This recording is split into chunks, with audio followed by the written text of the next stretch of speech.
CB on the mic. World Rule Talk. Yeah.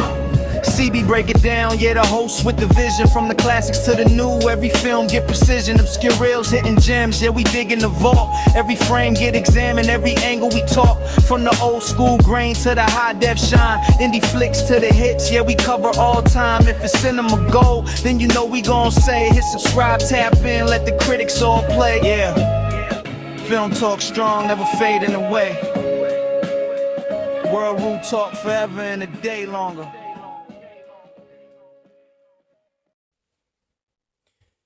Yo, good afternoon, ladies and gentlemen. This is your boy C. Dot to the B. Dot coming at y'all once again with another movie review.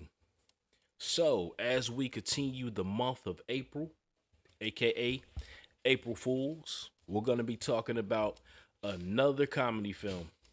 Now, I know most of y'all, if not all of y'all, had seen this movie already.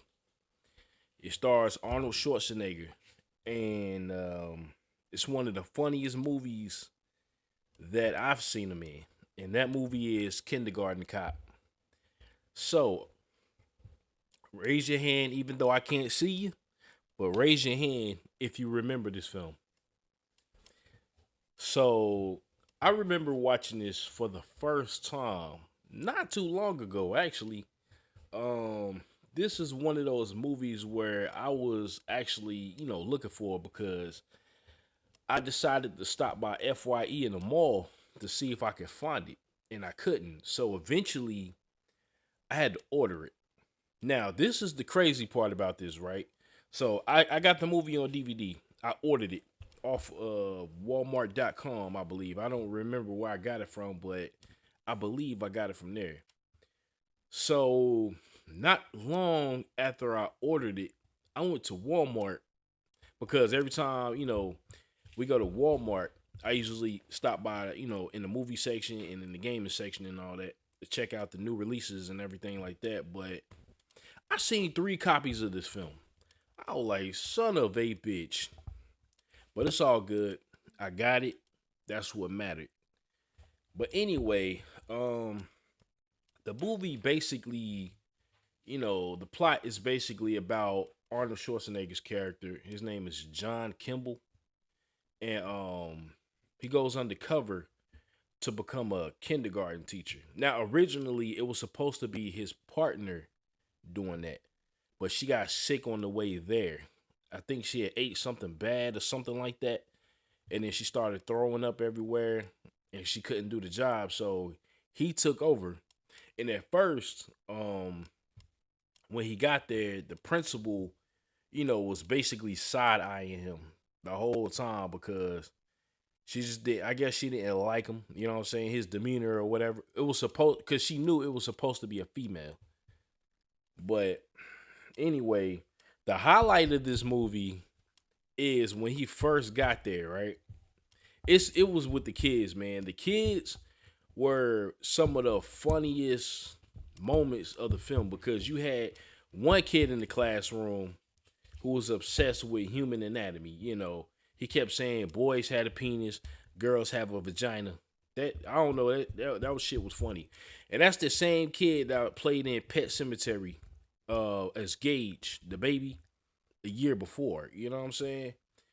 Then you had another little kid in the classroom. He was obsessed with death. It was a scene where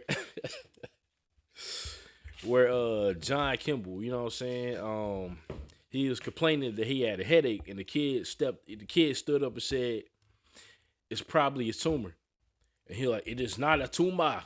I can't do Arnold, man. I just can't. But nah, so it was hilarious, man, because this kid, every time somebody said something, he will always like trace it back to, "Oh, you're gonna die." You know what I'm saying? And that was hilarious. And he got 2 other kids in the classroom. One of the kids, his mother actually works at the school. And then there's another little kid there who, at first, John thought that that kid was the son of the guy he was looking for, because the kid was quiet. And then every time he got picked up by his mother, she would never give him a chance to talk to her because she would drive off before he was able to get to her. But come to find out, right?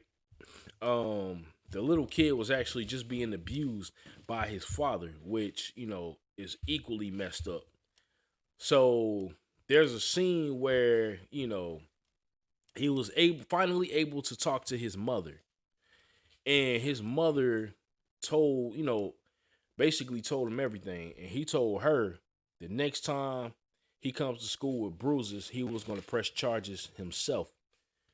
So he did. He came to school with bruises anyway. And so the mother tried to drop him off and rush out.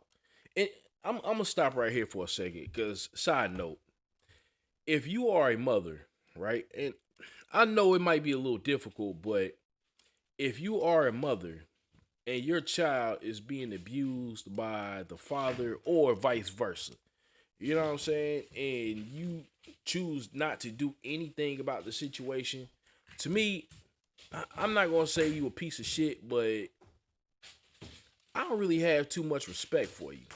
You know what I mean? Because you know what's going on with your kid. You see it happening, but you choose to do nothing about it. So yes, the movie goes into that territory. But anyway, we come to find out that, the other kid in the classroom was actually the son of the guy that he was looking for, a guy named Crisp. So this guy, he played one hell of a villain. I'm gonna say that he did a good job. You know what I'm saying? He was calm but dangerous at the same time. And then his mother was actually, I don't know, I can't say if she was, the real villain, but she was just as messed up as he was. So he was trying to get his kid back from his mother. That was pretty much the whole thing, and that's why John Kimble was at the school to find the kid who was related to this guy. So, the guy found out where they were. And the teacher, the mother of that kid who was in his class, she eventually finds out that he's an undercover detective. And this is what pisses her off, you know what I'm saying? Because she felt like too much heat is going to track old boy to her. But come to find out, I mean, he already knew what she was anyway, and John was just trying to help her. You know what I mean? But she couldn't understand that at first. So the next day at school, like this is like the last, scene in the school before the third act took place. So Crisp, he ends up at that school. So he makes an excuse to get a tour of the school just so he can find his son. So while the principal is showing him around, he looks through one of the first classrooms he looks through just happens to be the classroom where his son was in. And he spots his son, but he also spots John. So what he does, he goes to the library to stage a fire. And he sets the library on fire.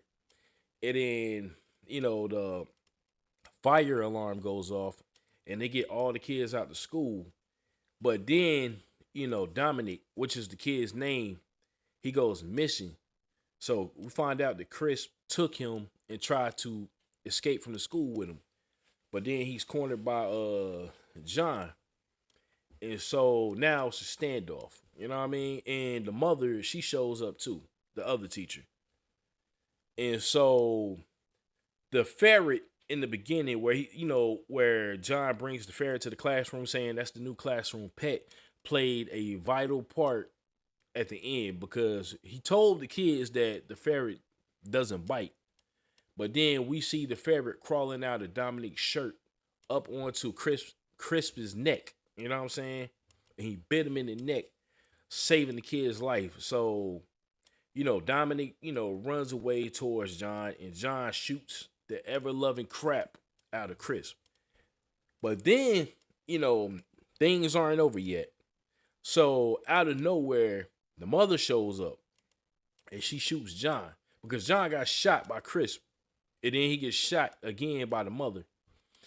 And so she was about to put one more bullet into him, finishing him off until John's partner showed up and winds up knocking her out with a bat. And so she gets arrested, and Chris, he's pretty much dead. And so pretty much the ending of the film is him, I guess, he winds up becoming a permanent fixture at the school, or a permanent teacher. So, he starts talking to Dominic's mother. They start a relationship, and that's pretty much a happy ending. You know what I'm saying? Like, one of those typical endings that you get in an action film. But the beginning of this film, which I didn't talk about, if you just, I don't know, if this is one of those movies where you was just flipping through the channels on TV and you saw the beginning of this film, you would have never thought this was about a movie with a bunch of kids at an elementary school, a comedy. Because the beginning of the movie is where we see John, basically pursuing Chris, and he does have him arrested, but then he gets right back out. So there's a lot of dark elements in this movie. Like, there's a scene where this guy is making a deal with Chris, you know what I'm saying? Or he's giving him, the 411 on things, and then Chris winds up killing him anyway. And then the girl that this guy was with, she's actually a head, you know what I'm saying, a drug addict. So she winds up ODing eventually, and that was pretty much like a key witness to his case. I mean, everything worked out at the end anyway, but she was the key witness. So, like I said, the beginning of this film is very heavy to be PG-13. You know what I'm saying? It's borderline R, but I think what softened it was the whole comedic element of the kids in the classroom. So, if you haven't seen this film, I suggest you check it out. It is a great film. It's actually one of my favorite comedies. So, Kindergarten Cop. If I got to give it a score, I would give this movie, I would definitely give it an 8.5 out of 10. A lot of people, rag on Arnold Schwarzenegger and his acting, but sometimes I look past that because the guy, he could be funny if he wants to. You know what I'm saying? So, like I said, if you haven't checked it out, make sure you do. And that is my review for Kindergarten Cop. Once again, I appreciate you guys for listening to me ramble on. And we will be back here next week for the next movie review. So y'all stay tuned for that. And I will talk to y'all later. All right? Peace.